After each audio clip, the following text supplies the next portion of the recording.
Cordial saludo para todos ustedes, mis queridos hermanos gnósticos, de parte de la Escuela Samaeliana Estudios en Esoterismo, de parte de un servidor, misionero gnóstico Edinson Valencia.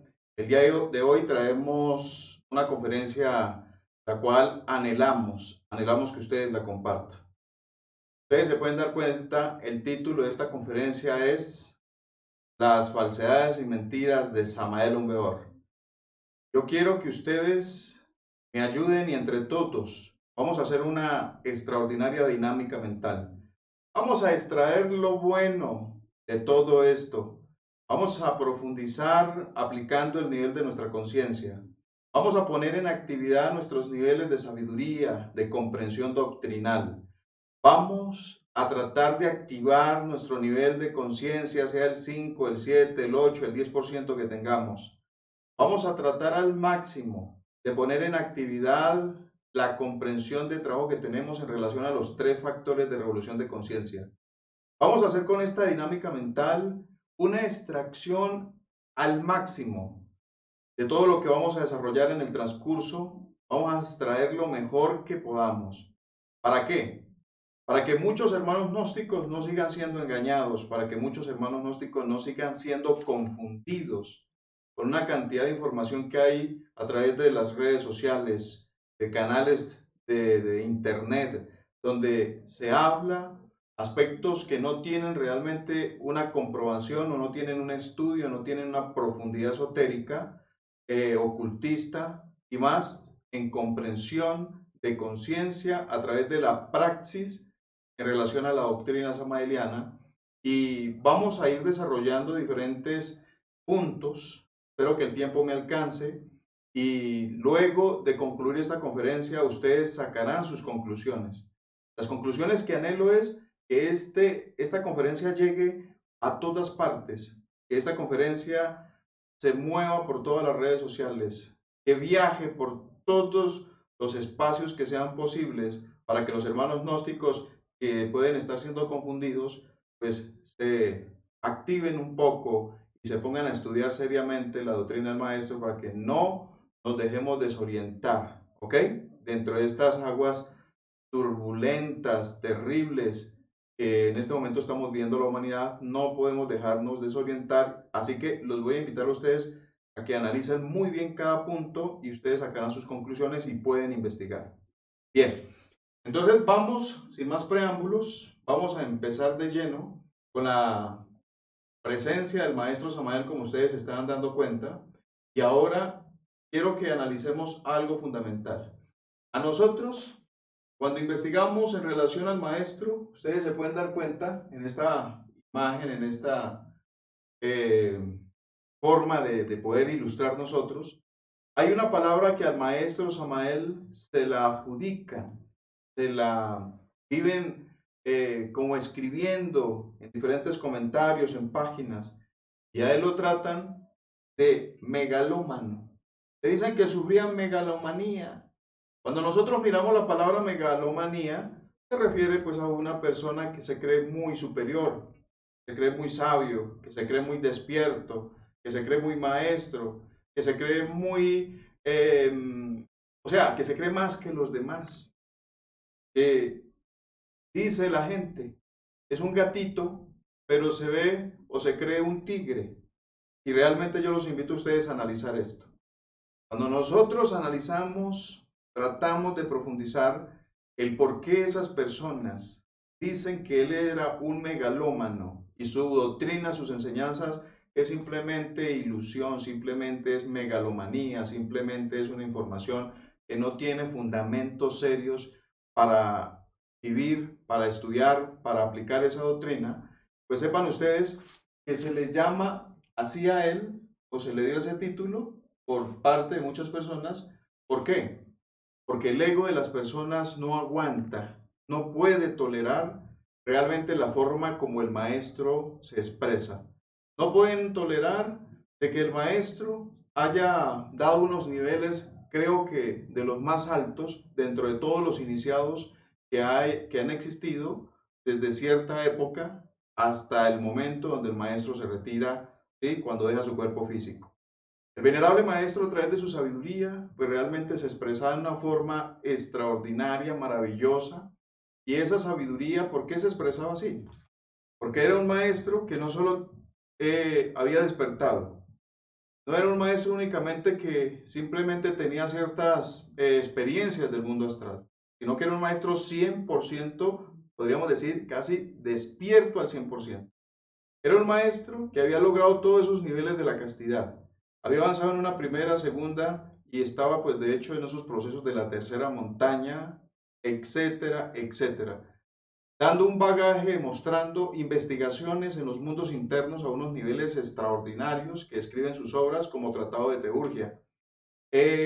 O sea, son tantas, tantas sus enseñanzas que ustedes se pueden dar cuenta de cómo al final de su vida termina dando interpretación al Sagrado Libro de Epistisofía, la parte velada, y orientando a miles de estudiantes gnósticos en aquella época, porque se habla que prácticamente seguidores de la Gnosis en ese entonces habían como unos 5 millones o más. Imagínense ustedes cómo la fuerza samaeliana con tanto poder, con tanta fuerza, pues se expresó durante todo el tiempo de vida física de este maestro, ¿verdad? Aún Beor, que posteriormente se convirtiera en Samael Aún Beor. Ahora, ¿qué ocurre? Esta palabra se ha vuelto de cajón y repetidera, y yo creo que al maestro no le hace cosquillas, a los estudiantes gnósticos como nosotros igual no, pero nosotros simplemente queremos dar aclaraciones para que nosotros no nos dejemos confundir, especialmente tú, querido hermano, que estás viendo esta conferencia, no te dejes confundir, e investiga, estudia, y vas a sacar conclusiones extraordinarias de toda la enseñanza universal plasmada por el maestro. ¿Por qué? Porque él recibe o él se expresa con 4 títulos, ¿verdad? Dentro de esos 4 títulos dice él que es un Buda Maitreya. Y si nosotros miramos la palabra Buda Maitreya, ¿qué significa Buda Maitreya? Es un mensajero, ¿verdad? Es un mensajero, es un maestro cristificado. Pero, ¿qué ocurre? Primero se tiene que hacer un Buda el iniciado. Y el que se hace un Buda, ustedes saben que el Buda es un individuo que ya se levantó en los 4 cuerpos de pecado, o sea, ya tiene 4 cuerpos, físico, vital, astral y mental, encarnando el alma y haciendo una fusión directa con su ser para lograr eso que se llama la autorrealización íntima. Esto lo convierte en un Buda viviente, un Buda inmortal. Y luego aparece el Maitreya. Si ustedes miran, ese Maitreya es pasar del Buda al Maitreya, que es un hombre cristificado. Aunque para muchos les parezca increíble y piensen que el único que logró cristificarse fue el Maestro Jesús, sepan que no fue así. La historia nos habla de hombres cristificados como el mismo Pitágoras, como el mismo Maestro Buda, como pues de hecho otros tantos que lo han logrado, el Maestro Jesús el Cristo. Y en esta época el maestro Samael puede lograr semejantes alturas porque venía a hacer esa misión, a desarrollar ese bagaje dentro de sí mismo. Ahora, si vemos la otra palabra con la cual él se adorna, dicen las personas, es Kalki Avatara. ¿Qué es un Kalki? Kalki simplemente dice él, es un mensajero y yo no me crezco, yo no me lleno de ego ni me lleno de orgullo porque este título tenga que tenerlo, ¿verdad? Como Kalki Avatar. Eso es, un Kalki, un avatar es un mensajero, dice él, es un cartero, es un recadero, es un individuo que viene a entregar una enseñanza al final de unos tiempos. Es aquel que viene a entregar una doctrina, unas verdades, un quinto evangelio al final de una humanidad para iniciar una nueva era. Es aquel que viene a enseñar en una edad oscura, en una era oscura, realmente una luz para muchas almas que necesitaban recibirla.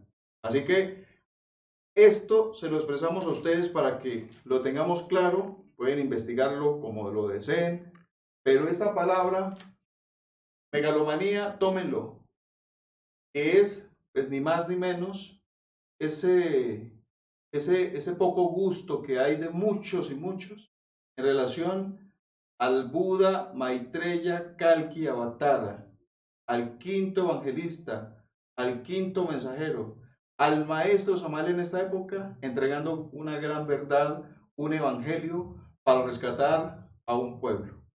Eso es todo. Así que no nos vamos a dejar confundir y ustedes tienen que tener esto claro en relación a la doctrina samaeliana. Así que vamos a mirar la segunda lámina porque tenemos que ir analizando muchos puntos que a muchos hermanos gnósticos tienen que darle lo más claro posible.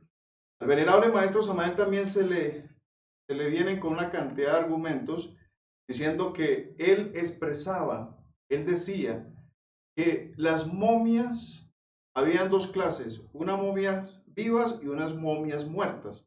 Que las momias muertas no tenían al lado un vaso de alabastro donde se incorporaban el corazón, las vísceras, el cerebro de aquella momia, ¿verdad? Y había unas momias muertas, y así lo dice el maestro en uno de sus videos, él lo dice, que los que no tenían al lado el alabastro, pues de hecho era una momia muerta. Muchos los han atacado a él en relación cuando él expresa que él hace unos 4000 años atrás dejó una momia en estado cataléctico y que esa momia en este momento estaba él reemplazando, haciendo un intercambio atómico crístico de su cuerpo físico, el cual ya le había dado todo lo que tenía que darle para hacer su obra, y estaba haciendo un intercambio para pasar esos átomos crísticos de altísimo valor, de altísima autorrealización, dentro de aquella momia que estaba en estado cataléctico. Entonces, aparecen muchos a decir que es imposible, porque es un cuerpo en descomposición, es un cuerpo que no tiene valor ya, que las momias que han encontrado de Egipto son momias que están disecadas, que no hay vida ahí, y que es imposible que eso pueda suceder de una momia hace 4 años, de 4000 años, cuando estamos en esta época, y dónde estará esa momia. Entonces sacan fotografías de momias prácticamente disecadas, sacan fotografías de momias de muchos que se están dedicando ahorita a poner en ciertos museos, en ciertos lugares, momias que tienen un trabajo para hacerle estudio en anatomía, y dicen que realmente Samael se equivocó porque es imposible lo que él dice y que todo es una fantasía. Que él lo que está haciendo es generar una información de Hollywood en relación a las momias que se levantaban y que volvían a la vida. Pero realmente yo les digo a ustedes, si ahí en esas momias de los que realmente lograron inmortalizarlas y dejarlas en catalexia, en ese estado entre la vida y la muerte, ¿por qué pueden hacer ese fenómeno? Porque el maestro dice que a esa momia que le llamaban momia vivas, le incorporaban un símbolo de la vaca sagrada de Hathor. Y esas momias eran cuidadas por los elementales de la naturaleza, por dioses y elementales de la naturaleza. Y en ese punto del corazón, en ese hueco, donde muchos, que ahí es donde argumentan de que esa momia no tiene nada en relación a la conexión divina, es porque les traen el corazón y dicen que en el corazón, pues de hecho está el átomo nous, y al sacar el corazón, pues ¿qué efecto va a haber ahí? Ya no hay átomo nous, ya no hay cordón de la vida. Pero ¿acaso es que nosotros ignoramos? Pues ¿acaso que nosotros creemos que no sabemos todos esos misterios de los maestros, de la divinidad, de los dioses, donde ellos pueden dejar un cuerpo en catalexia, ¿verdad? Donde ellos pueden dejar una momia con hacer que el cuerpo vital reduzca sus funciones para mantenerla simplemente viva ahí. Y todos estos símbolos que hablamos de la vaca sagrada, que son la magia correspondiente a todas las expresiones y manifestaciones de la Divina Madre Kundalini, la unión entre dioses y elementales y guardianes que protegen pues esas momias, simplemente las mantenían vivas, no importa que pasen 4000, 5000, 6000 años, ellos la mantienen en su estado original ahí, vivitas. ¿Para qué? Para que algún día cuando ese maestro se autorrealice de nuevo y tenga el derecho de volver a incorporarse dentro de esa momia que dejó inmortalizada, pues lo pueda volver a hacer trasladando los átomos crísticos, trasladando toda la autorrealización que hizo, trasladando los cuerpos, trasladando toda su conciencia, etcétera, etcétera, dentro de ese nuevo cuerpo, o no nuevo cuerpo, dentro de esa momia que dejó hace 3 o 4 mil años atrás. Así que nosotros a veces queremos ver las cosas en forma literal. Y muchos argumentan y dicen, es imposible porque ese maestro tiene su cuerpo vital y entonces ¿cómo es que hay otro cuerpo vital sosteniendo la momia? Y en el momento que una persona muere, el cuerpo vital desaparece, se desintegra. Pero es que no quieren entender muchos que se creen sabios y que pues atacan esta sabiduría. Es que esto no son cosas de niños, esto no son cosas para verlas literal, esto no es una enseñanza dogmática, esto no es a la letra muerta. Estamos hablando de sabiduría científica, de ultraanatomía, ultrafisiología, anatomía cósmica universal, que corresponde a los grandes maestros autorrealizados, cristificados. Y un ser que logra inmortalizar su cuerpo y lo deja en estado cataléctico, es como, ustedes miren una rana cuando hay situaciones de invernadero y todas estas situaciones, cuando los climas cambian, ¿cuántas ranas se han encontrado como disecadas, muertas? Y apenas cambia el clima, cambian las estaciones, esa rana vuelve a la vida, vuelve nuevamente y se activan las funciones vitales. Pero cuando uno la cogía como seca, como tostada, uno decía, está muerto, aquí no hay vida. Pero ella volvía a la vida, regresaba. Esto algo como para ilustrar en relación a las momias. ¿Ustedes se imaginan cómo es un cuerpo esperando a su dueño? Un cuerpo que tiene toda una cantidad de funciones energéticas, de fuerzas, de poderes, en una forma adormecida, en una forma, podríamos decir, recogida, ¿verdad? ¿Sí? Se recogen todas las posibilidades. Y cuando el maestro penetra esa energía, es como les decía la rana, ella inverna, ¿verdad? Y ese cuerpo inmortal está ya quietico esperando volver a invernar, volver a recibir los principios de ese maestro que en alguna época tendrá que volverse a autorrealizar, volver a cristificar y tiene la posibilidad de regresar por ese cuerpo y el cuerpo pues no lo va a incorporar, no se va a introducir dentro de ese cuerpo, pues de hecho estando ahí todo tieso.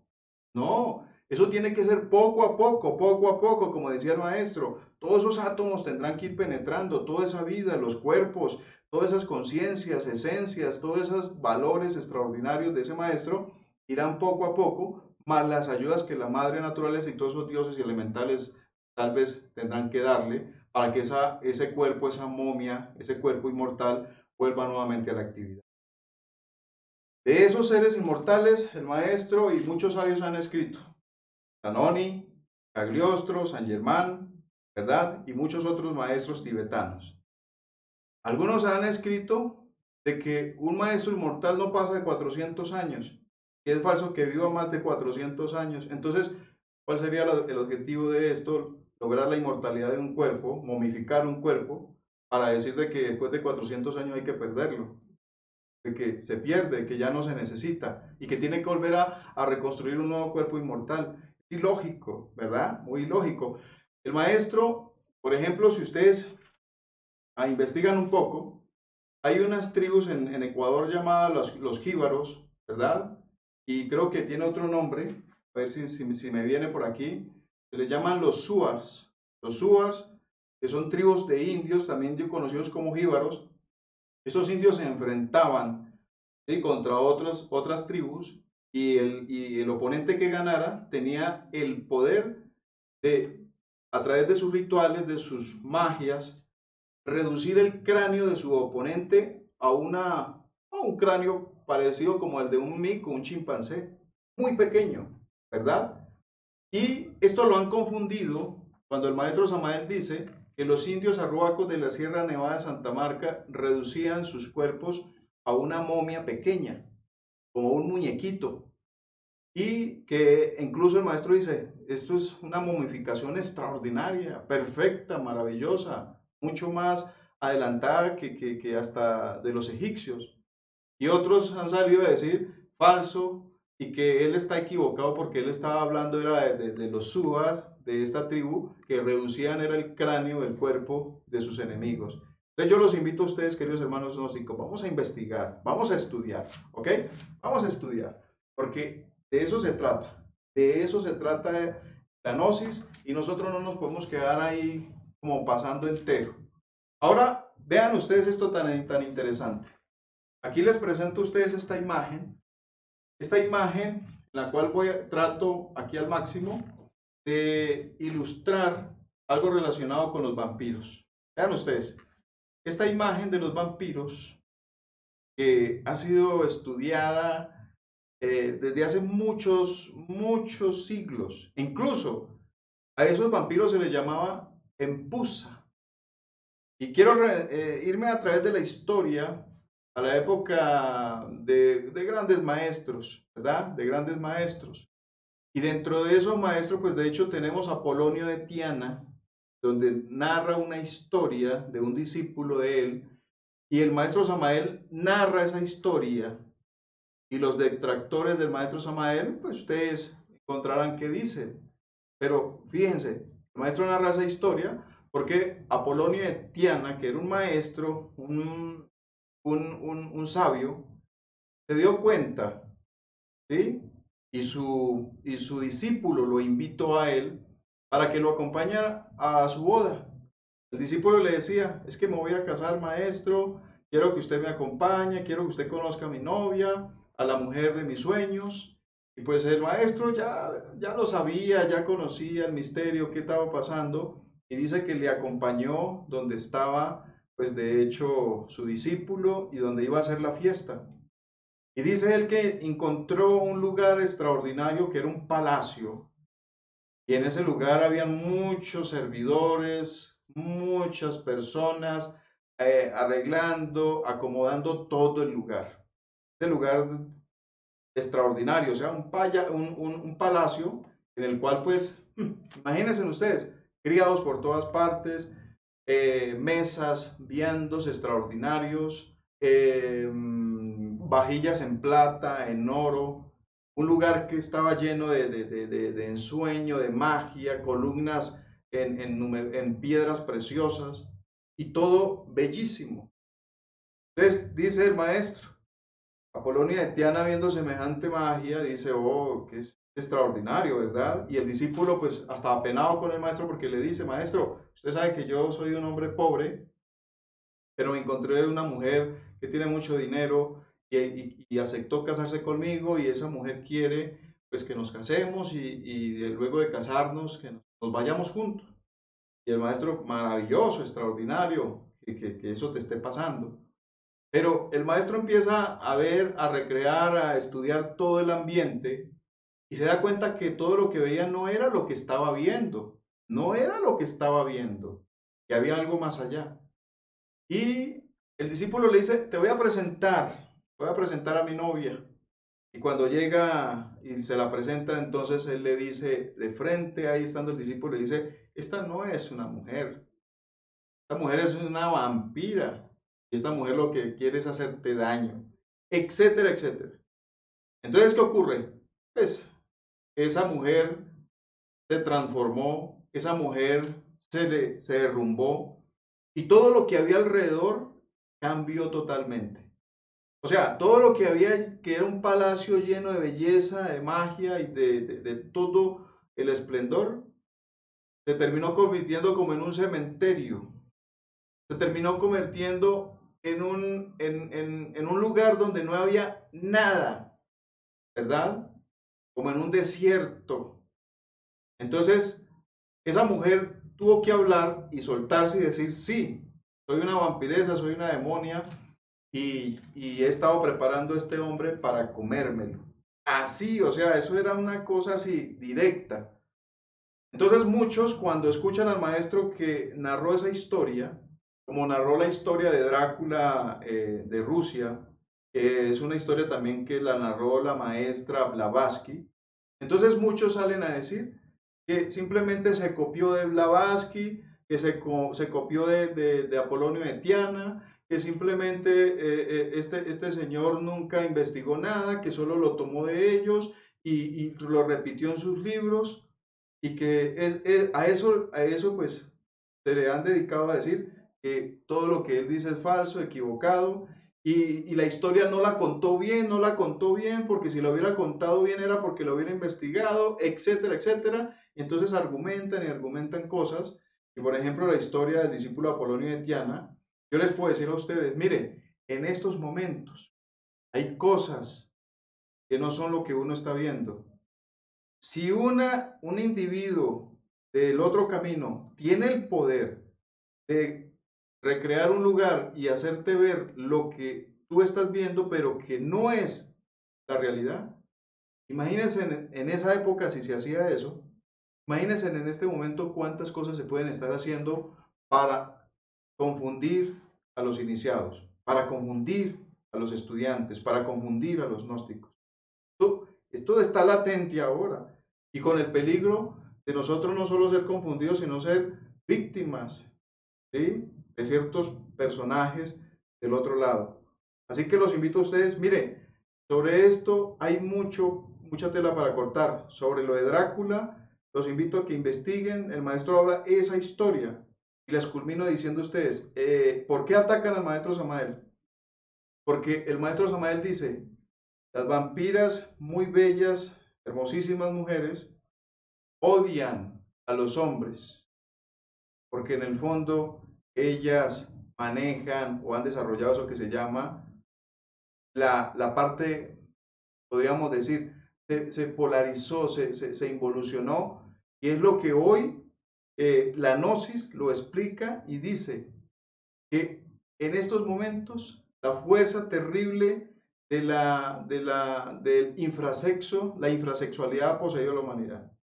Entonces, estas vampiresas bellísimas, mujeres bellísimas, pues en el fondo son esa fuerza, tienen ya desarrollada esa fuerza lesbiana. Y los vampiros han desarrollado la fuerza homosexual. Y estas dos características hacen de que ella, pues de hecho, odie a esos varones y él odie a las mujeres.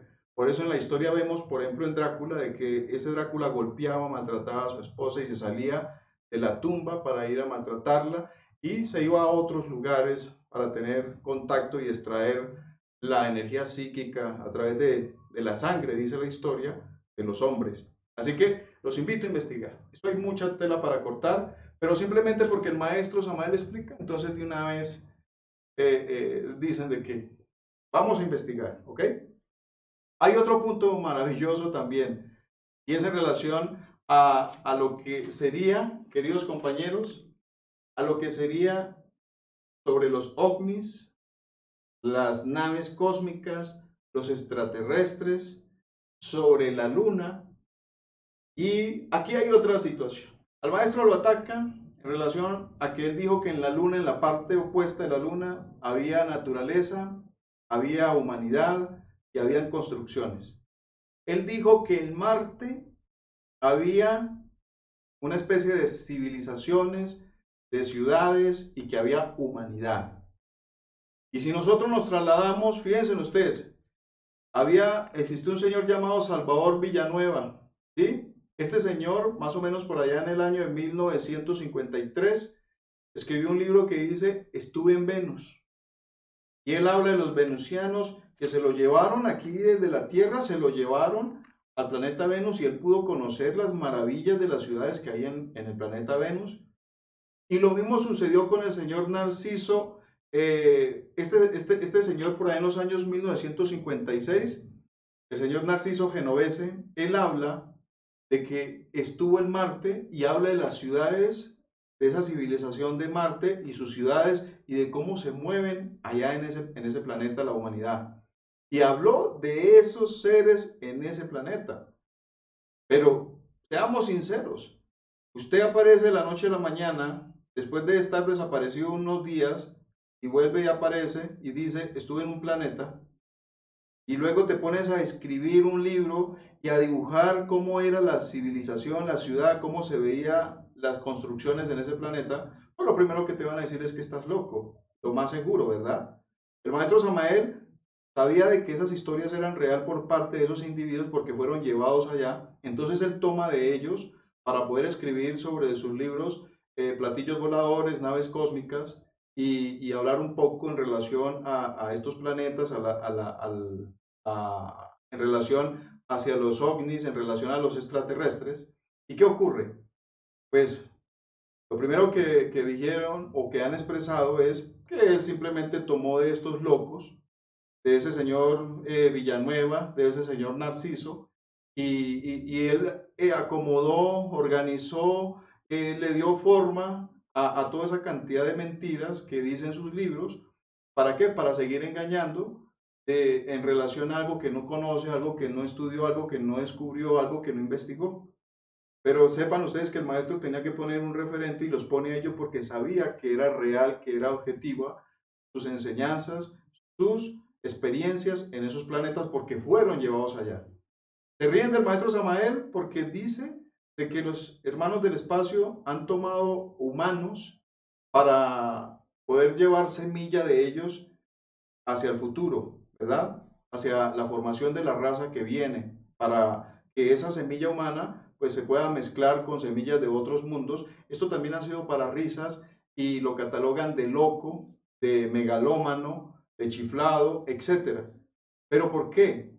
Porque estamos hablando de investigaciones que hacen los maestros, pero es que es muy difícil que a ti te incorporen un chip para que tú aceptes una verdad. Por eso los maestros no son entendidos, no se les puede comprender. ¿Por qué? Porque no cabe en la mentalidad humana, menos en el que tiene un estudio serio en este camino, para poder comprender cómo hablan estos maestros. Miren sobre la Luna y miren sobre Marte. Los astronautas han mandado sondas, han tomado fotografías y muchas de ellas no eran fotografías directamente de Marte. Ahorita sí llegaron a Marte y dentro de las investigaciones que hacen dicen que eso es un desierto total. El maestro decía, allá hay ciudades y hay humanidad. Pero ustedes creen que esas humanidades y esas civilizaciones se van a dejar coger de los humanos. Ustedes creen que se van a dejar conquistar de los humanos. Ustedes creen que no tienen ellos el poder de pasar lo que está en físico a estados de ginas y pasarlo a la cuarta dimensión. Así como lo hicieron los mayas, como lo hicieron los incas, como lo hicieron, pues de hecho, todas estas culturas, ¿verdad? Del México, etcétera. ¿Ustedes creen que ellos no tienen ese poder?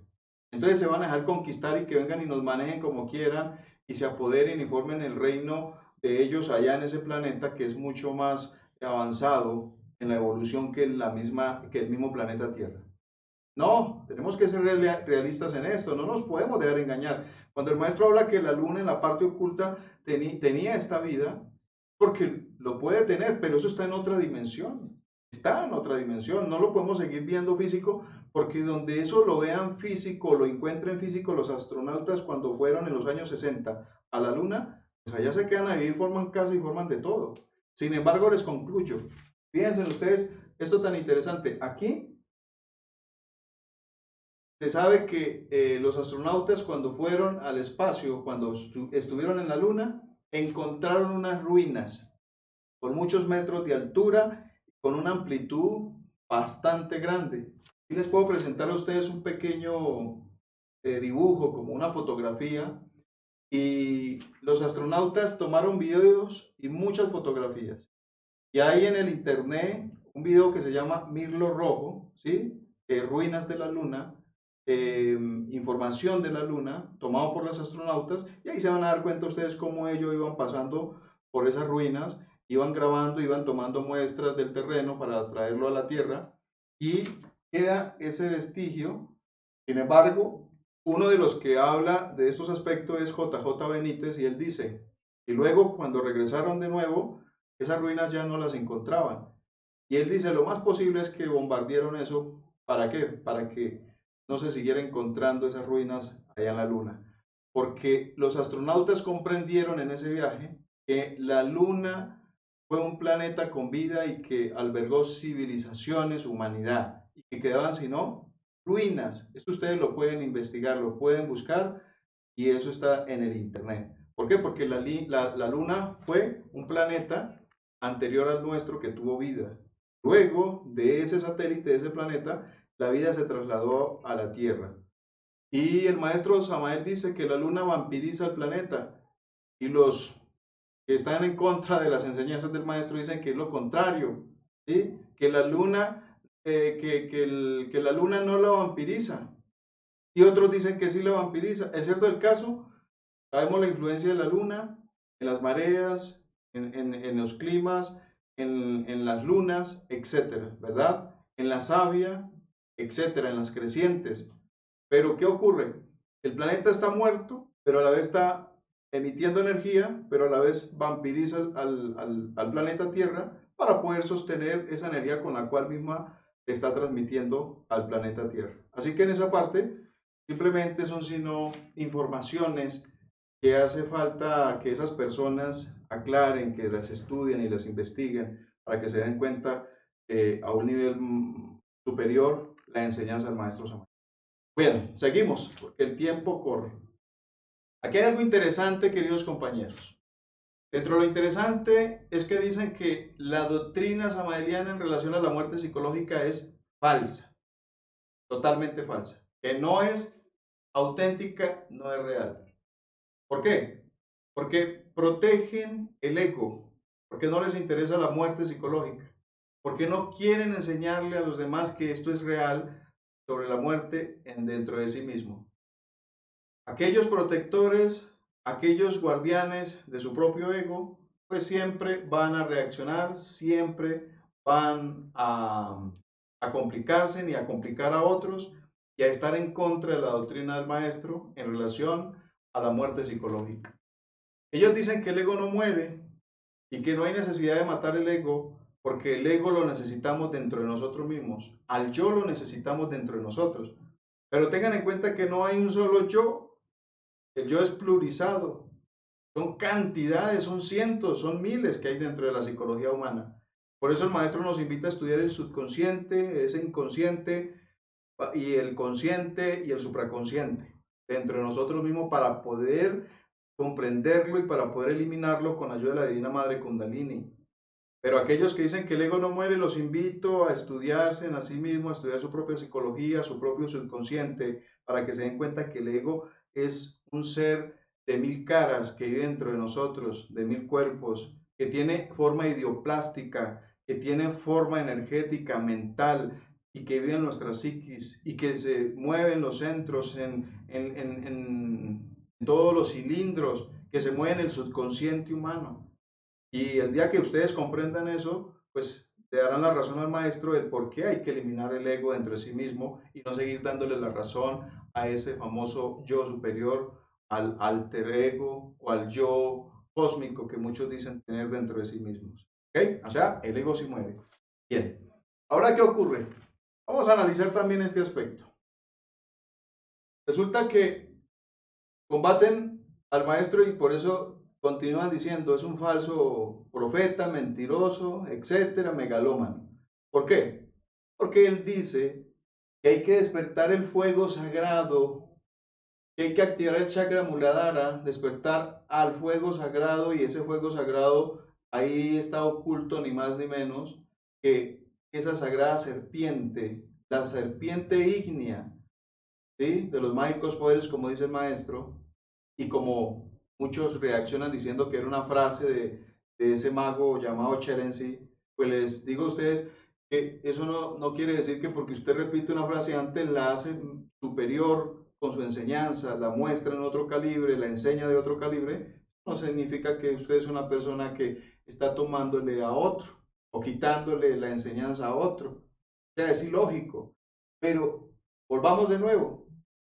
Dicen que es falso porque él habla del despertar de la fuerza del Kundalini, que debe subir por la espalda, por la columna, hasta llegar al cerebro, descender al corazón, y que ese es el verdadero despertar y que esa es la forma auténtica para lograr la autorrealización íntima del ser, y que etcétera, etcétera.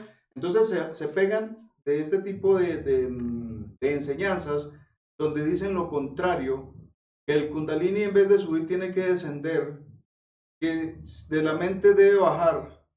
El Kundalini simplemente se sube con la imaginación, con pensar que ya la despertó, que no hay necesidad de despertar el Kundalini. ¿Por qué? Porque todos nosotros con solo la meditación y con solo aceptar que tenemos un Dios adentro ya logramos la realización espiritual y que los poderes y todos esos chakras despiertan sin necesidad de subir el fuego sagrado a la Devi Kundalini por cada uno de los cuerpos, por cada una de la columna de los cuerpos. Pues déjeme decirle a ustedes que si nosotros no trabajamos en eso que se llama la castidad científica, si no trabajamos en la transmutación de las energías como casados y el que es soltero como soltero, pues simplemente tendremos solo paliativos en relación a la iniciación, en relación al despertar, en relación a la autorrealización. Porque la mayor parte de anacoretas, penitentes, sabios, monjes, etcétera, que trabajaron sobre sí mismos únicamente como solos o solteros, lograron un nivel, pero no pudieron trabajar con los misterios del fuego sagrado, con los misterios de levantar la serpiente de cada cuerpo, de poder despertar a Devi Kundalini.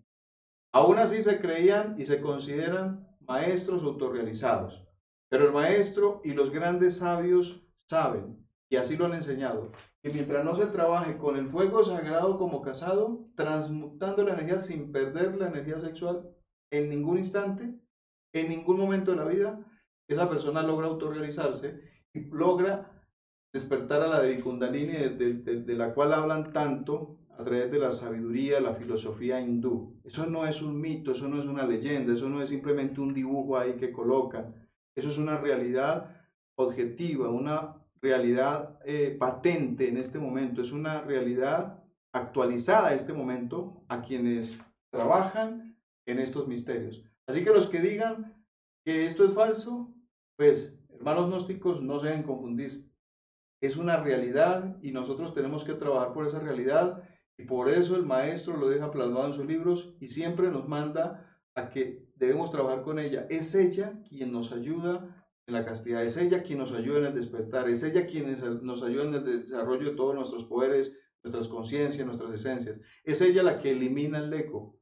Es ella la que nos puede hacer penetrar dentro de todas estas dimensiones eónicas, aeónicas, cósmicas, universales. Es ella, después de ser levantada, quien debe ser devorada por el águila, y luego el águila, pues de hecho, se fusionará al espíritu. O sea, es con ella. ¿Sí?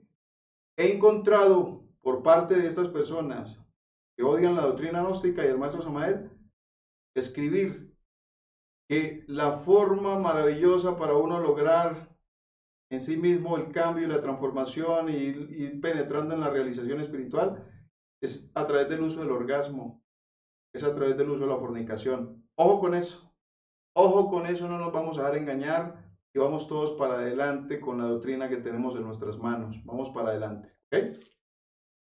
Todos sabemos que Él es el quinto jinete del Apocalipsis en esta época.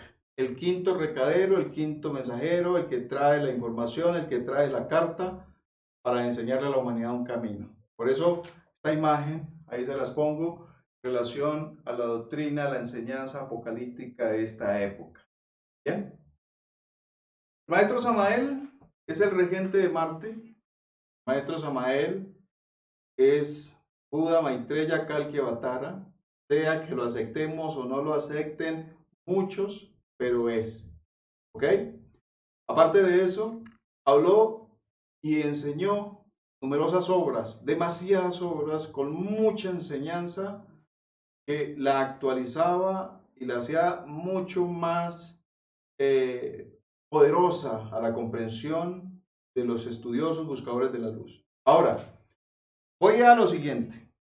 Al venerable maestro Samael dicen de que es un falso maestro. Y es un falso maestro que sus discípulos se quedaron esperándolo, que después de la muerte volvería. Dicen los detractores, que después de la muerte regresaría, ¿verdad? Y que lo iban a ver resucitado de nuevo. ¿Usted cree que los maestros se sirven para eso? ¿Usted cree que se van a mostrar de que murió y que ya lo vean vivo caminando por las calles? Lo mínimo que hace la ciencia es que lo agarra y lo vuelve trizas, lo abre para ver de por qué sigue viviendo si ya murió. Muchos dicen de que es falso invocarlo. Falso invocarlo. Imagínense ustedes eso. Es falso invocarlo porque incluso lo que se le puede aparecer es hasta un demonio. Otros dicen de que no es ningún Dios porque la Biblia dice que Samael es veneno de Dios, etcétera, etcétera. ¿Acaso no es veneno de Dios para aquellos que están hablando de esa forma del maestro, del quinto avatara, del Buda Maitreya de esta época, el quinto evangelista que vino a entregar una doctrina en pos de la humanidad? ¿Acaso para ellos no es esto veneno? ¿No se les ha convertido en un trago amargo? Tienen que utilizar muchos medios y abrir páginas, utilizar medios de internet para tratar de confundir a los que quieren caminar con la doctrina samaeliana, para aquellos que quieren despertar con las enseñanzas samaelianas para su propia obra. ¿Acaso esa gente no entiende que para ellos esa doctrina, las enseñanzas, el maestro se les convirtió en un veneno? Pero no para nosotros no es veneno, pero para muchos de ellos sí es un veneno. No podemos ver las Sagradas Escrituras, no las podemos leer de forma alegórica, de forma dogmática, ¿sí? De forma literal, así, así. Eso tiene un sentido, tiene una interpretación muy, muy profunda. Las Sagradas Escrituras tienen un nivel muy alto y por eso es que la fuerza de Samael la relacionan con la guerra y la relacionan con todo aquello, incluso hasta con la mitología griega, Ares y todo aquello. ¿Por qué? Porque es la fuerza opuesta del humano, que es la guerra, que es la revolución, que es la muerte, la sangre que el humano ha producido a través de la historia. ¿Sí? A través del abuso, a través del desarrollo del ego, de la ira, de la rabia, de la violencia. Por eso es un veneno para esa humanidad que no quiere trabajar sobre sí misma y que no quiere estudiar y conocerse a sí mismo, que no quiere eliminar el ego. Pero para los que vamos por este camino que estamos comprendiendo por dónde es, pues realmente no es un veneno. Esta sabiduría se convirtió en una medicina para el alma, para la conciencia, para motivarnos hacia la búsqueda de la realización espiritual, para comprobar de que lo que el maestro dice sí es verdad, porque así es. Muchos dicen, no, eso es falso invocarlo, ese señor no murió, no era ningún maestro. Yo les culmino este aparte diciendo lo siguiente, es una realidad, el maestro Samael se mantiene vigente. Que no lo hayan visto físicamente, porque no se paró de la tumba, que porque dicen que el cuerpo se fue se descompuso, se fue entonces bueno, son tantas estupideces, pero fíjense ustedes, les puedo decir a ustedes que el maestro Samael es visible, es vigente, es tangible, es real, no físicamente para que lo estemos viendo en la calle, porque yo creo que no, yo no se sirven para eso, pero cuando lo llamamos, lo invocamos, le pedimos, cuando lo llamamos con fe, con el corazón, cuando le decimos, Maestro Samael, aquí estoy, ayúdame. Miren, yo creo que no soy el único estudiante gnóstico que he tenido esas experiencias y que he tenido esas comprobaciones. Yo creo que todos los que están viendo este video en algún momento de su vida la han tenido y la siguen teniendo, ¿verdad? Así que vamos a la comprobación, al estudio, y el Maestro Samael sigue siendo vigente en el mundo físico cuando se le llama y es vigente en el mundo astral, en los mundos superiores cuando se le invoca. Es una realidad. O sea, es un ser inmortal. Ahora, otros atacan las profecías del maestro. Dentro de las profecías del maestro, fíjense ustedes que él habló del Colbus, habló del fin de los tiempos. Y él lo dice, es que yo no he dicho nada. Yo solo estoy diciendo algo que ya dijeron otros. Y ustedes saben que otros antes de él profetizaron, ¿verdad? Sobre la venida del Colbus. Otros grandes clarividentes, otros grandes maestros hablaron de lo que iba a suceder al final de los tiempos. Pero ¿qué ocurre? Se ríen porque el maestro dice que un planeta mucho más grande que la Tierra pasará cerca de nuestro planeta Tierra y hará mover, ¿sí? Hará surgir el fuego líquido del interior de nuestra Tierra y eso saldrá a la superficie, etcétera, etcétera. Y se ríen porque esperaban esto para el 99 y dicen que Samael se equivoca, sus mentiras, porque escribe un libro que dice que a los 1000 llegamos, pero a los 2000 no. Que en el 99 veríamos el Colbus, aquí no hay nada, que los científicos no lo ven. Dicen que el 2012 era otra fecha, tampoco. Estamos en el 2022 y que todavía no ven nada y que no aparecerá nada, que Samael era solo mentiras. Pero fíjense ustedes, para muchos mentiras, para otros realidades. Que esto ya haya tenido que haberse mostrado, el Colobus físicamente, es una realidad. Que los científicos sí conocen sus órbitas, es una verdad. Que le llamen Nibiron, que le llaman Ajenjo, que le llaman Planeta X, que le llaman como quiera, pero ya saben que está en cierta órbita acercándose al planeta Tierra. Y sepan ustedes, como lo están enseñando, no es que vaya a chocar el planeta y que lo va a volver pedazos. Simplemente es una órbita por donde viene y pasará cerca a la órbita de la Tierra, y como es un planeta cargado de poder electromagnético desde el interior de ese planeta, lo que hará es, como un imán, jalar magnéticamente la fuerza, ¿sí?, interna de nuestro planeta Tierra, es jalar magnéticamente del interior de la Tierra toda esta cantidad de lava, de fuego, de hierro, de metales, para que afloren a la superficie. No sabemos cuándo se va a suceder esto, pero esto va a suceder. Que digan que se equivocó Samael, que se equivocaron los profetas que lo dijeron, pues que lo sigan diciendo, no importa. Lo que podemos decir es que las cosas de Dios son cuando tienen que ser. Y el maestro y todos los maestros dicen algo, pero tengan en cuenta que existe una ley cósmica. Y puede ser de que hay todavía unos cuantos gérmenes, unas cuantas semillas, unos cuantos humanos que estamos tratando de hacer algo. Y la ley lo que hace es que da la treguita, cede un tiempito más, unos años más, para que muchos hermanos puedan seguir trabajando y sigan logrando su propia realización, su propia desarrollo interno, para que logren su propio trabajo espiritual. Entonces, lo que hace la logia blanca es dar treguita, tiempito, tiempito. Entonces, ese tiempito pasan años. Y en esos años, pues entonces la gente estaba esperando que esto ya se acabara, y entonces se ponen de una vez así como que, bueno, se equivocó Samael, se equivocó el profeta Julán, se han equivocado porque esto no se acaba.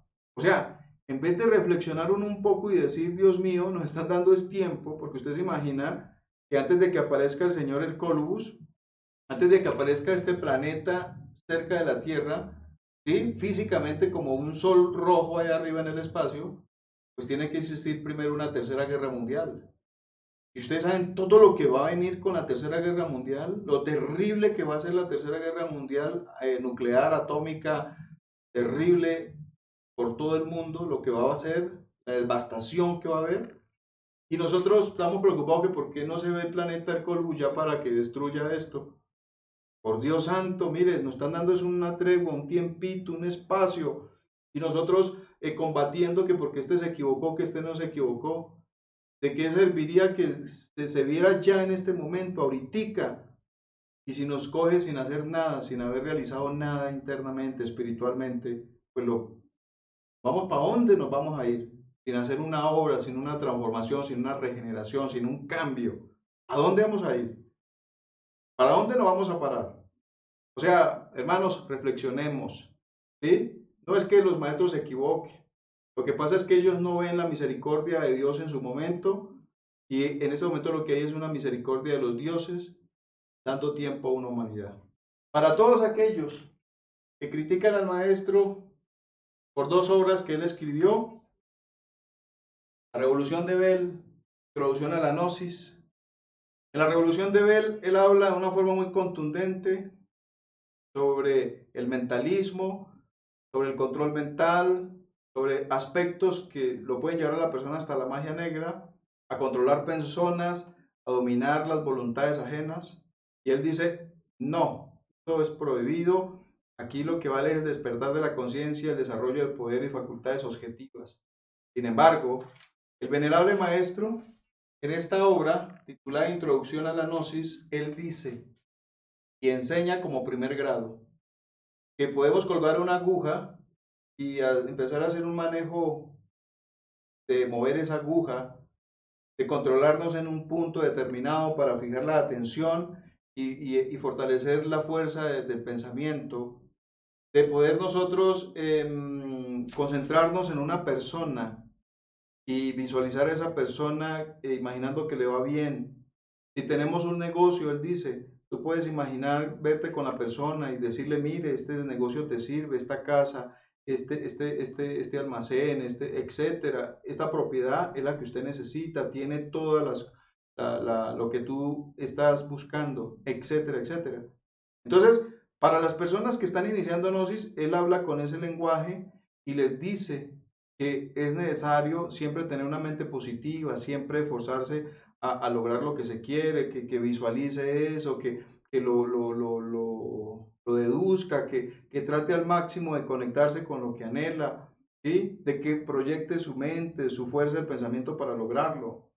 Pero en esta obra, y como en esta obra, que es como si dijera cosas opuestas o contrarias, pues se han venido encima a decir que en un libro dice que no, eso no se puede, que eso es magia negra. Y en el otro libro dice que sí se puede, etcétera. Entonces dice que él mismo se confunde, que él mismo se lleva a la contraria, que él mismo se lleva, se dice cosas opuestas en relación a lo que enseña. Pero acaso un maestro no se da cuenta que hay cosas, por ejemplo, como la revolución de Belcebú, que fue contundente contra la magia negra.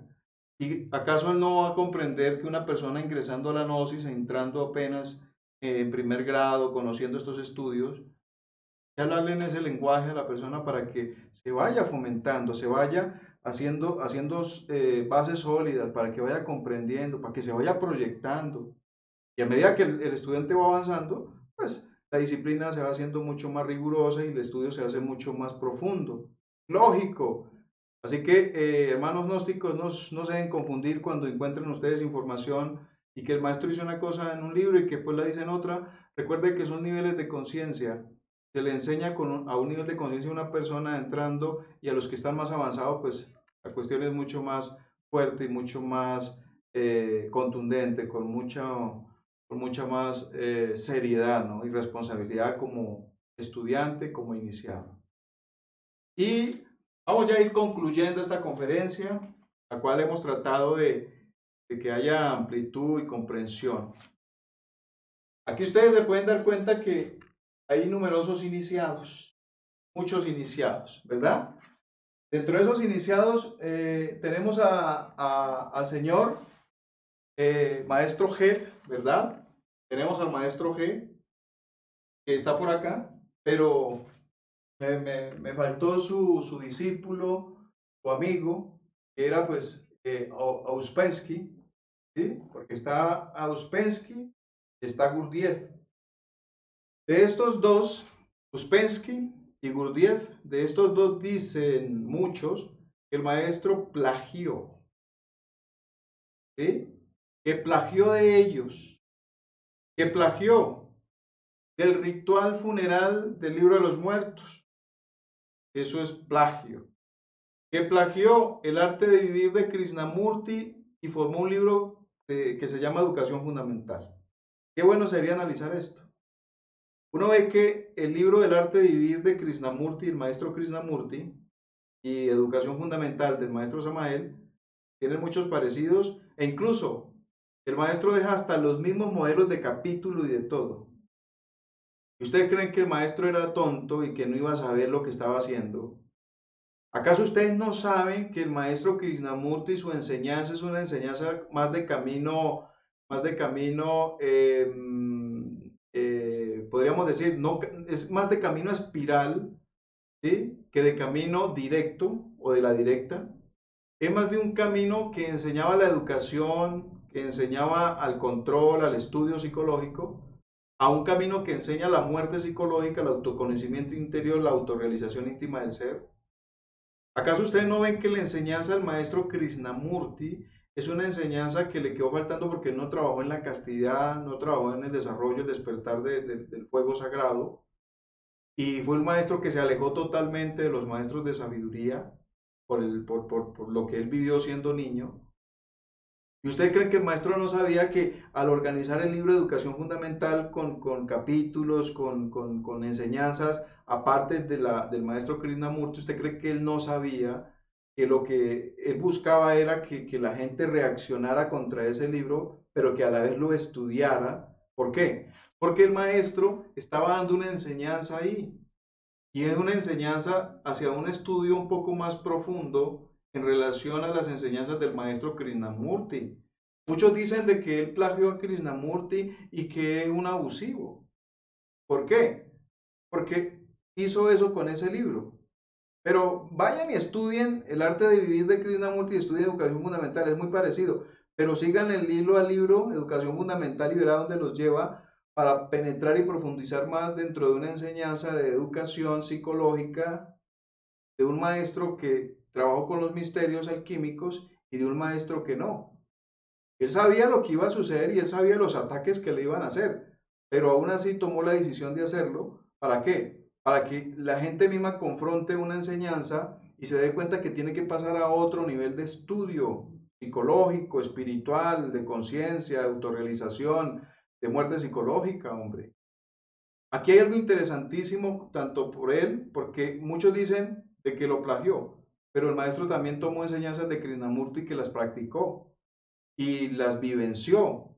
Sin embargo, él dice, me sirvieron hasta un punto, pero realmente de un punto hacia allá, de un lugar del camino hacia adelante, esas enseñanzas ya no me sirvieron, no dieron, no me ayudaron.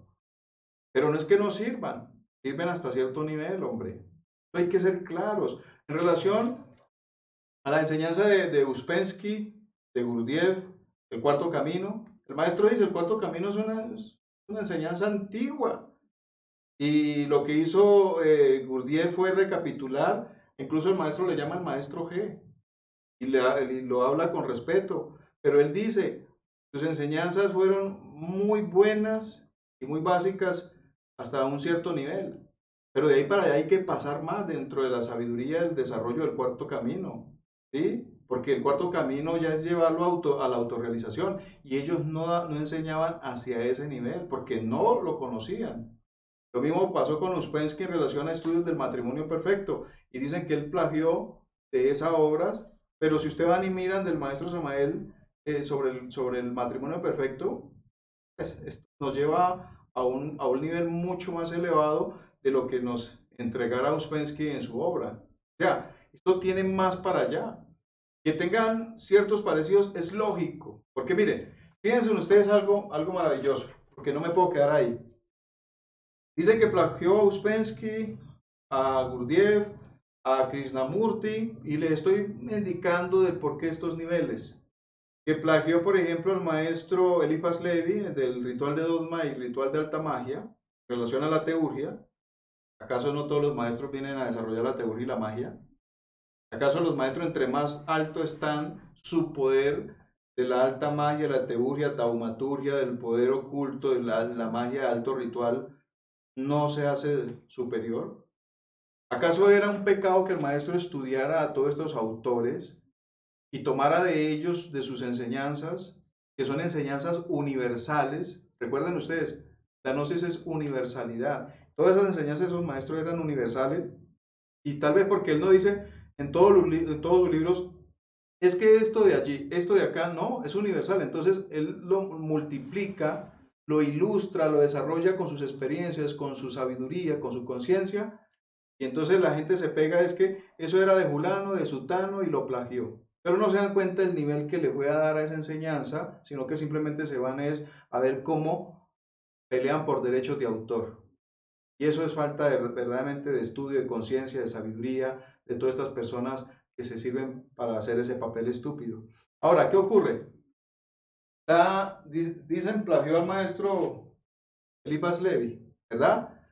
Dicen que plagió las invocaciones de los reyes y de los puntos cardinales. Es unas enseñanzas que están en un grimorio del Papa Honorio. ¿Cuál era el pecado de tomar estas enseñanzas? También el Papa Honorio tuvo que sacarlas de otro lugar. Son enseñanzas universales que se pueden estudiar y manejar. ¿Cuál sería el pecado de tomar, por ejemplo, las enseñanzas de Pedro de Apono, ¿sí? Que también habla sobre estos mismos misterios? Cuando Pedro de Apono habla sobre la clavícula para hacer invocaciones a seres que viven en los mundos de los clifos, en los inframundos. Y el maestro habla sobre esa invocación y la ilustra y entonces plagió, o sea, pecó. No, entendamos que estos maestros en su lenguaje y sus capacidades rompen esquemas que todos estamos enseñados a manejar, que son los esquemas intelectivos, que son los que si pone un punto no lo pone y perdió todo. No, él en todas sus obras habla de muchos autores y dice, esta enseñanza es buena y básica hasta este punto, esta enseñanza es buena y es básica hasta este otro, pero faltó, le faltó, le faltó. Entonces, él hace una síntesis y toma de muchos y hace de esa síntesis un crecimiento, un adoctrinamiento, empuja, multiplica, ¿sí? Evoluciona, hace más grande la doctrina, los estudios, el ocultismo, la filosofía, la ciencia, el arte, la psicología, la magia, la teurgia, etcétera, ¿sí? La botánica oculta, la magia elemental, la hace más potente y claro que tuvo que estudiar a todos estos autores. Dicen que plagió hasta que se cansó a Elena Petronila Blavatsky. ¿Y él cuánto habla ella, no? Mucho, mucho en sus obras. Tomó, claro, parte de sus enseñanzas. Y él lo que hace es engrandecer para el entendimiento del estudiante. Pero los detractores, perseguidores, los enemigos de la verdad y del eterno, pues tienen que ver cómo desorientan y cómo habla el mal. Y yo les digo una cosa, hermanos gnósticos, mire, yo podría decirles, y creo que no me equivocaré, esos enemigos que hoy hay, que utilizan todos estos medios, son los mismos enemigos que tuvo él en la vida pasada y que lo perseguían y hablaban y hacían de todo. Hoy han regresado y continúan en lo mismo. ¿Por qué? Porque la doctrina de los grandes maestros siempre va a ser perseguida, siempre va a ser eh, puesta en descrédito, en ser, pues de hecho, a ver cómo la pisotean y cómo sirven de instrumento, de tranca, para que otros no puedan caminar, para que otros no puedan pasar, para que otros se confundan. Así que tanto de Blavatsky, tanto del maestro Sivananda, de muchos, por ejemplo, de Dion Fortune, de la Cábala Mística, dicen que plagió todo de Dion Fortune. Yo les invito a ustedes a que estudien la obra de Dion Fortune y estudien la obra de Tarot de Cábala del maestro Samael. Claro que tendrá aspectos parecidos, pero yo quiero que vayan después de lo que llamamos el Ain Sod, el Ain Soraur, de penetrar en esas regiones que están vinculadas directamente con los misterios de Pistisofía, con los misterios de la ascensión y de los 11 años del Cristo con los discípulos y de ahí para allá sobre las regiones aeónicas. Yo creo que ustedes estudien la Tarot y Cábala de Dion Fortune y estudien al maestro Samael y claro que vamos a encontrar un parecido. ¿Por qué? Porque son ocultistas, son magos. Pero el maestro traspasa, mucho más allá, mucho más lejos en relación a la ciencia, la sabiduría de la cábala, del tarot y de los mundos aeónicos, y lo pueden corroborar con los estudios del Sagrado Libro de Pistis. Así que todos estos sabios, él tuvo que estudiarlos y tomar de ellos lo esencial, tanto de todos los que ya le he enumerado, por ejemplo, de Rudolf Steiner, Max Heidegger y de todos ellos, ¿verdad? De la Edad Media, antes del cristianismo, del budismo. ¿Por qué?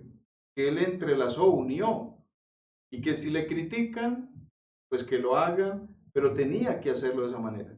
Que si lo critican, que él solo llenaba de miedo a sus estudiantes con el fin del mundo, con las guerras, pues es un maestro que tiene que hablar como tiene que hablar y lo tiene que decir porque así tiene que ser. Y así lo hablaron 500, 600 años atrás sobre profecías del fin de los mundos. Y eran hace 500, 600 años atrás. Ahora en esta época, ¿por qué no hablarlo así tan puro, sin importar de que mucha gente lo fuera a atacar porque estaba metiendo era solo miedo para controlar, según ellos, a un pueblo, a una feligresía, a unos seguidores, sino que ellos son así, directos, y más cuando se trata de un maestro de la directa. Concluyo en relación, por ejemplo, al maestro Huiracocha. Al maestro Huiracocha dice él, ¿sí?, que el maestro Krumheller, Samael le plagió a él toda su enseñanza, títulos de libros, etcétera, etcétera. Si vamos a ver en esta época, por todo lado hay libros que dicen curso zodiacal, por todo lado hay libros que hablan de magia, de esoterismo. Entonces, el poner títulos, poner un título era plagiarlo. Vaya y revise ustedes lo que hay dentro del libro del maestro Huiracocha y lo que enseña el maestro Samael en sus obras, como Logos Mantra en Teurgia en relación a Logos Mantra en Magia, lo que es el curso zodiacal del maestro Samael en relación a lo que es el curso zodiacal del maestro Huiracocha. Tienen que tener un parecido, pero en el fondo hay mucha diferencia. Y dicen de que el maestro Samael hablaba de que él era el único que tenía el derecho a hablar de los misterios del arcano AZF, los misterios de la transmutación, y que los que expresaban en público esa enseñanza no vivían, no estaban vivos. Entonces se remiten al maestro Huiracocha que él habló del arcano AZF, pero que él no murió. Entonces que Samael se equivocó porque el que hablaba del arcano se moría, no vivía, y no tenía el permiso. ¿Y acaso el maestro Huiracocha no tendría seguramente el permiso de enseñar? En el libro La Iglesia Gnóstica, él enseña el misterio de la unión sexual sin el derrame en latín. Y en el libro El Curso Zodiacal, él lo habla de una forma mucho más clara, mucho más amplia, ¿sí? De no derramar, de no perder besos, caricias, etc. Y creo que por ahí en otro libro tocó otro poquito sobre estos misterios. Y lo enseñó porque pues era un maestro alquimista, ¿sí? Y tal vez se le dio el permiso de hablar hasta ese punto, para que quedara en sus obras de que se trataba de un mago blanco, de un maestro de sabiduría, de un alquimista. Pero ¿qué ocurre?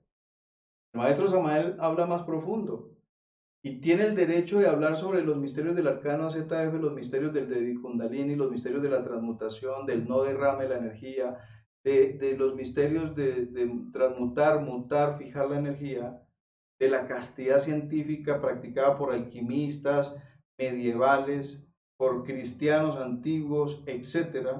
Él tiene el derecho y tiene el deber y tiene pues de hecho el permiso de hablar con toda, ¿sí?, la amplitud, de expresarlo y de escribirlo prácticamente en todas sus obras, que sin la castidad, sin la muerte psicológica y sin el sacrificio de la humanidad, no hay nada. Entonces, ¿qué ocurre? Se avalancharon miles en su época y en estos momentos a decir que es un plagiador y que otros sí habían enseñado lo que él dice que es el único. Pero veamos cómo lo habla él y cómo es la amplitud en su enseñanza en relación a otros iniciados que tenían el misterio, pero que no podían hablarlo con esa amplitud como él lo habló, como él lo enseñó en todas sus obras. Así que para los que sigan pensando que a toda hora plagió a Huiracocha, ustedes saben que él siempre hablaba de forma respetuosa del maestro, y si hubieron momentos donde tuvo que hablar así, que fue un maestro que se equivocó en ciertas cosas, pues eso es lógico que los maestros se lo digan. ¿Por qué? Porque descubrieron, porque tienen un grado de conciencia más alto, porque investigaron más profundo, y ellos pueden decir se equivocó en esto, pero también destacan muchas enseñanzas, obras y adoctrinamiento dejado por ese maestro. Así que por este lado les puedo decir eso y les concluyo. Les concluyo con otro ataque, con otras estupideces dejadas por muchos individuos enemigos del eterno, de la sabiduría, y dicen que no usurpó, plagió y que enseñó contrariamente a las enseñanzas del maestro Eliphas Levi. Y me remito un poquitico hacia la época de las momias, ¿sí?, y hacia el punto que hablamos de las momias, donde dice Samael que una momia puede durar viva desde hace 4 o 5 mil años atrás y que todavía existen esas momias en Egipto en un estado de catalepsia, siendo protegido por los dioses elementales de la naturaleza. Pero que no es posible, dicen muchos, y que sostener un cuerpo así, pues es un cuerpo que está en un proceso que se daña, se puede entrar en un estado de putrefacción, de descomposición. Entonces se pegan a decir de que el maestro, bueno, no solo plagió a Eliphas Levi, sino que también dicen de que las enseñanzas de Eliphas Levi son mucho más superiores que las de Samael, y que es imposible que esa momia pueda vivir más de 400 años, un cuerpo inmortal. Esa es una de las versiones. Dos, que ese cuerpo está dañado, corrupto, o sea que no sirve, y que Eliphas Levi dijo que tratar de sostener cuerpos, ¿sí?, que se van descomponiendo, cuerpos que son así, que parecen momias, que son enfermas, o sea, no enfermas, sino que están en descomposición porque ya no están activas, pues que simplemente esos cuerpos están generando daño y contaminación. Y es una lógica, porque si ustedes se dan cuenta, los cuerpos en los cementerios, miren esta imagen, los cuerpos en los cementerios, como dice Eliphas Levi, este gran maestro, generan enfermedades infecciosas, psíquicas, depresiones, generan peste, ¿sí? Cuánto fantasma, cuánta personalidad, cuánta suciedad, cuánta infección energética y física hay en los cementerios. ¿Cuántos de esos cuerpos que no han sido embalsamados, cuántos de esos cuerpos que no han sido inmortalizados, que no han sido cuerpos preparados, que son millones, están en los cementerios? Y estas personas están confundiendo los cuerpos embalsamados, las momias inmortales, con los cuerpos de cementerios que solo están generando infección, toxicidad, daños energéticos, personas que ustedes saben que han muerto de toda clase de enfermedades, todas están dentro del mismo campo en un proceso de descomposición. Pues claro que esa tierra y ese ambiente es putrefacto, oscuro, es infeccioso, es tóxico, energéticamente no es apto, y esas fuerzas y esas energías hasta salen de esas tierras, de esos lugares, para infectar o contaminar otros espacios, o a la misma gente que va o que se la pasa metida en estos lugares. Entonces, no se equivoca el maestro Eliphas Levi, es una realidad, ¿sí? Sobre toda esta cantidad de contaminación. Pero estas personas están confundiendo. Una cosa es los cuerpos embalsamados, las momias, y otra cosa muy diferente son los cuerpos de cementerio, ¿sí? Toda esta cantidad de infección que hay ahí, eso es por los cuerpos de millones de personas que no hicimos nada en la vida, que no trabajamos sobre sí mismos y que morimos llenos de enfermedades y de problemas psíquicos, emocionales, ¿sí?, psiquiátricos. Allá fueron a parar. Claro, esas energías unas con otras, el que llegue de alguna otra manera lo toca. Por eso no es recomendado llevar niños recién nacidos, mujeres embarazadas que no se aparezcan por allá. Que los niños no tengan contacto con el difunto por el famoso frío de muerto, que son sino larvas, fluidos, parásitos energéticos que tenía la persona pegada en su cuerpo. Y ya las momias o los embalsamientos, las momias embalsamadas es diferente, porque esto tiene otro nivel de conciencia y estamos hablando de seres que lograron inmortalizar el cuerpo. Así que tenemos que hacer esas diferencias. Estas son diferencias totalmente opuestas a la visión de una persona o de cientos de personas que están viendo a la gnosis o que ven el verdadero esoterismo, la verdadera sabiduría en una forma dogmática, de una forma muy literal, o sea, como muy puesto a la letra muerta, ¿verdad? Como muy plano, y no con conciencia, con sabiduría, con estudio, con praxis, con conocimiento de causa. Yo invito a todos mis hermanos gnósticos que están concluyendo en este momento esta conferencia con nosotros, que nos ayuden a compartir. Ayúdenos a que esta conferencia llegue a muchas personas por sus redes sociales, por internet, por donde sea. Les pido de corazón, llevemos esta información a todas partes por medio de la red de internet. Hagámosla llegar a grupos, hagámosla llegar a personas, hagámosla llegar a estudiantes, a buscadores. Ayúdenos a compartir. Ayúdenos a mostrar la otra cara de la moneda de lo que están haciendo una cantidad de personas que odian mortalmente al Logos, que odian al Cristo, que odian al Eterno, que odian a los maestros, que odian a la sabiduría.